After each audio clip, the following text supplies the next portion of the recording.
Explication: aplatir la courbe. Bien, commençons avec les lignes. Cette ligne verticale-ci compte le nombre de personnes infectées au corona.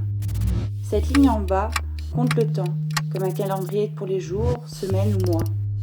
Par exemple, si nous avons 10 jours en bas et nous savons qu'une personne est infectée au jour 4, nous allons voir une courbe comme celle-ci. Et si nous savons que 3 personnes sont infectées au jour 6, 9 personnes au jour 8 et 18 personnes au jour 10, nous aurons une courbe comme celle-ci. Vous voyez? Maintenant, quand les scientifiques ont utilisé de vrais chiffres, ils ont vu que de plus en plus de personnes ont très rapidement été infectées. Ils ont aussi compris que si rien ne change, et si nous continuons avec nos vies normales, cette courbe allait atteindre un point final où plus personne ne serait infecté. Ceci est appelé le pic. Après le pic, quand tout le monde est déjà infecté, la courbe de contamination commence à descendre, laissant chaque personne atteinte du corona. Maintenant, faites bien attention.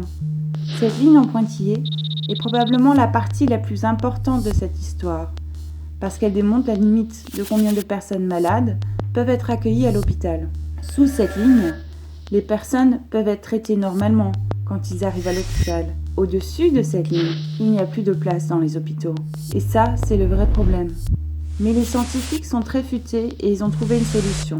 Quand ils essayent d'aplatir la courbe afin d'accueillir le plus possible de personnes à l'intérieur de l'hôpital, cette nouvelle courbe est apparue.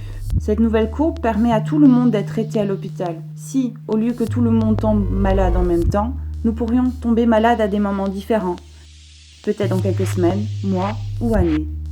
La chose importante est, le plus que nous ralentissons la propagation du corona, le plus d'espace que nous aurons dans les hôpitaux, et le plus de temps pour les scientifiques afin de trouver des vaccins et de les tester.